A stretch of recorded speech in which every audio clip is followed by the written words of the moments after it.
Harbinger has been quite hyped and has been proven, at least so far, to be quite profitable this league. But is it actually going to be better than Breach? Hey, I'm Cyclon, and this is what I want to figure out today. If Harbinger or Breach is going to be the better strategy to pair up with Legion. It's going to be a mid-investment strategy again. We are going to pair up Legion and Harbinger.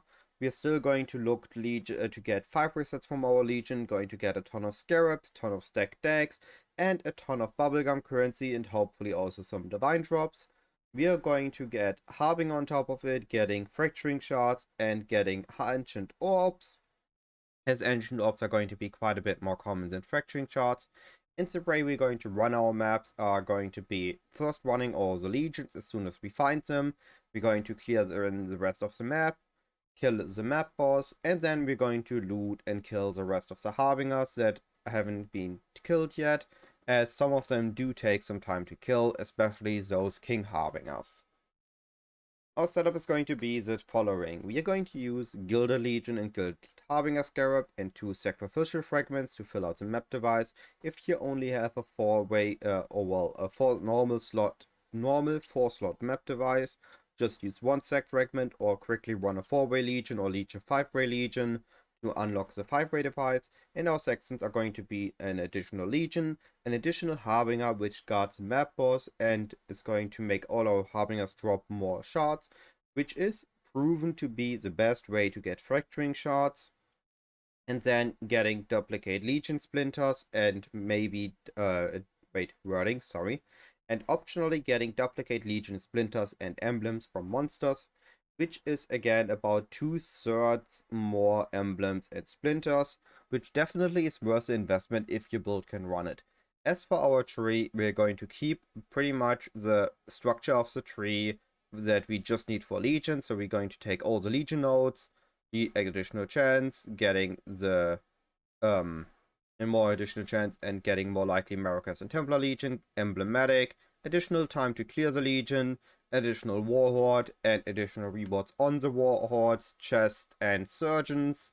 Then we're going to add Harbinger on top of it instead of Breach this time. We're going to get the King Harbinger chance, the additional Harbinger here, and that the Harbinger spawn the enemies faster. And the small nodes are going to add up to an additional shard per Harbinger, as well as a tiny chance to get an additional random Harbinger once every few maps.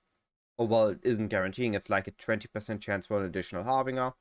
And then after we take the roof, we're going to have some spare points that we can use in Shrine in my case. You can take other things you could spec into Delirium. I just went for Shrine because I wanted to try it out, but you could as well just get more likely to have Delirium Mirror, or take the more likely to get the Delirium Generals, or that in Delirium the enemies drop more stuff. You can take a bit of Delirium. You could also just invest into Nico, getting the Azerite sometimes when you get Sulfide, and getting the increased speed, damage, and max resistance from Nico. There are a few options you can take. I just chose Shrines because I thought it's going to make the maps a bit faster. But yeah, that much for the setup, which brings us to the cost of this setup. Well, the cost of Legion has actually increased a tiny bit. We are went up by about 0.3 or 0.4 divines, costing us 660 chaos, which is about 2.6 divines.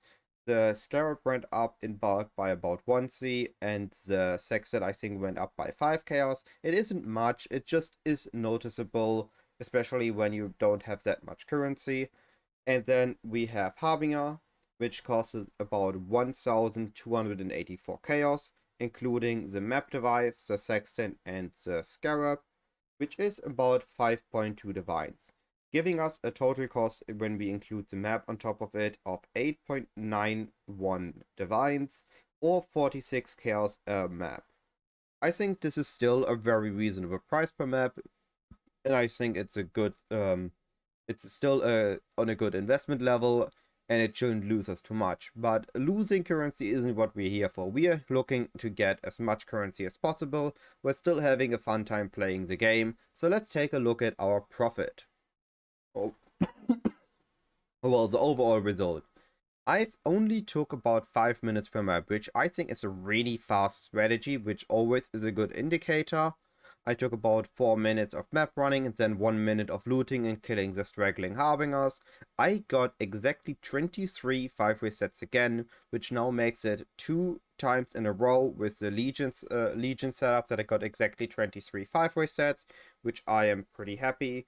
So actually I got only 21.9 Templar emblems this time, and I think last time I only got 20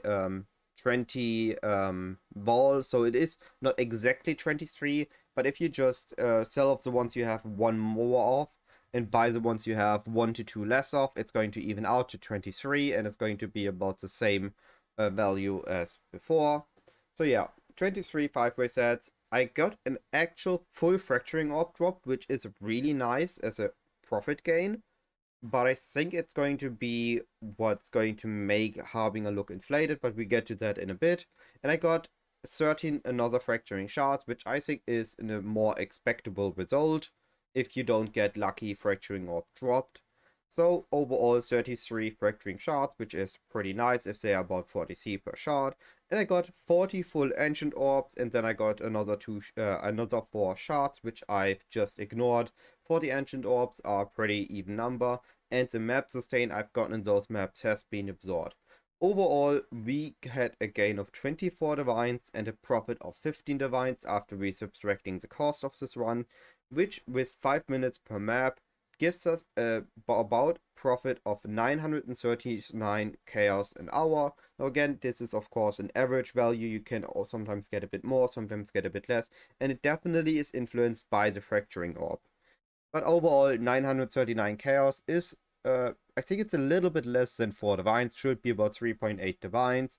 So I think it's an okay result. It's not bad, but it isn't that much better than just Legion, and it is not better than Legion and Breach.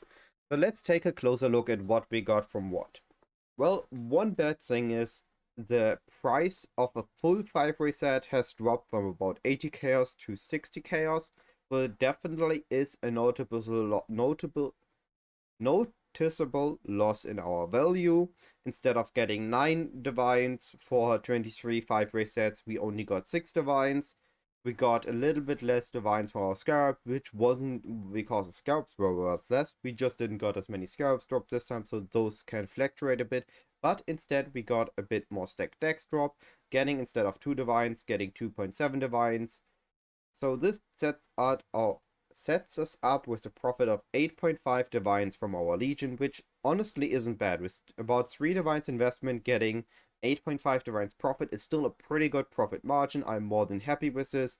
Legion is still a fun, fast strategy, and I'm pretty happy with the result of Legion. And then we have Harbinger. And now we get to the more, well, serious part of this video. We had 5.2 divines investment and only 3.4 divines profit, and the fracturing orb is worth 4.4 divines. Which means that if I wouldn't have gotten that fracturing orb dropped, Harbinger wouldn't have made a lot of profit. So I don't know if I got lucky with that fracturing orb, if I got average luck that if you in 50 maps you can expect a full fracturing orb to drop, but I wouldn't bet on the fracturing orb, and I would like there to be safe profit even without it. So let's take a closer look at this. Let's assume we only have 13 fracturing shards and 14 ancient orbs.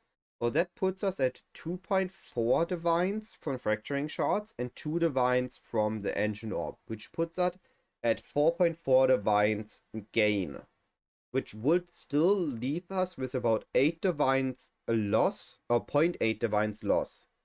So now we would need to sell the annulments and the exalted orbs to get out or even again, which is fine, but this basically means that Harbinger is a mini apothecary hunting. Instead of hunting the apothecary orb, you're hunting the fracturing orb, or well, apothecary divination card, you're hunting the fracturing orb, and everything else is just getting sold to go even on the strategy, which I'm not the biggest fan of. If I run something like this, I want to have a safe profit and then the big profit jump when I get the big drop, in this case a fracturing orb.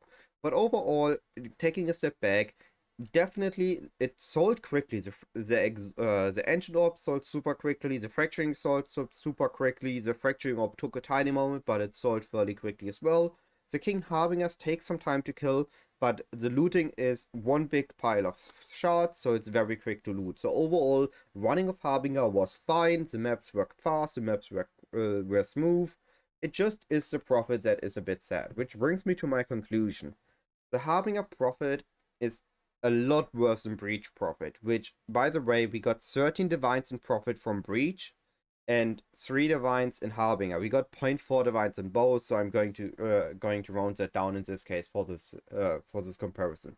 The Harbinger speed, though, has been pretty much a lot better than Breach. The Breach speed, it took us about 7 minutes to run the maps, to get the 7 to 11 breaches done, so it takes some time to get the breaches done. However, the profit of Breach has been a lot more stable, getting all those Chayula Breach stones being a lot, like, they dropped like candy. They were worth a lot less than a Harbinger, than the Fracturing Orb, but it's been a lot more easy to sell them in smaller amounts. It took some more time, but well, it wasn't easier. It just, there were so many more that it was just the Chayula Breach stones alone were profitable. With the Harbinger, we needed the one big drop to make profit, and I think this puts Breach in a better position, even though the Harbinger speed and the Harbinger selling was quicker and more smoother than the Breach part. Just that huge difference in the profit is putting Breach above Harbinger.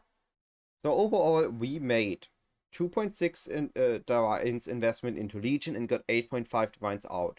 This is still a very good profit margin. If we would be rounding, that's about twice the investment gaining back. And still, there are all the lucky drops, all the scarabs we get, all the stack decks, all the incubators, which are then more stack decks, more currency, more scarabs. There's also getting the Kaguran incubators, there's the Thaumaturge incubators. Legion is very good, very juicy. Harbinger has 5.2 investment and 3.4 divines profit, which isn't even double of it, which doesn't put it in a good spot. I think the hype got the better of it. I'm very confident it was very profitable at some point. It had a very good profit margin, but right now I think the profit margin of Harbinger isn't that good anymore if you don't get lucky fracturing orb drop. Please keep in mind, if you're a lucky person, Harbinger is going to be very good for you. But if you rather have something safe that is more stable in return, I think Breach looks better with 4.5 divines investment and 13 divines profit, which is again, I think it's a little bit less than, again, 200% profit. Let's see, 4.5, 9, 13.5, yeah, tiny bit less than, again, 3 times the profit, which is a 200% gain. I was very happy with Breach. Legion is still very good, even though the the prices of the 5 resets dropped. And this puts me to the final conclusion. I think to take this to a high investment strategy, Breach is the way to keep. It has the best result overall, and it's going to scale the best with Delirium, be it the Delirium Mirror or the Delirium map. And then comes Legion because of the big drop it gives, and last place comes Harbinger. So look forward to the next video where I'm going to take Legion and Breach in a high investment, which is going to add Delirium and Abyss on top. All that being said, hopefully you're going to have a lot more luck with the strategies than I have, and have a good amount of fun for the rest of the league. Goodbye!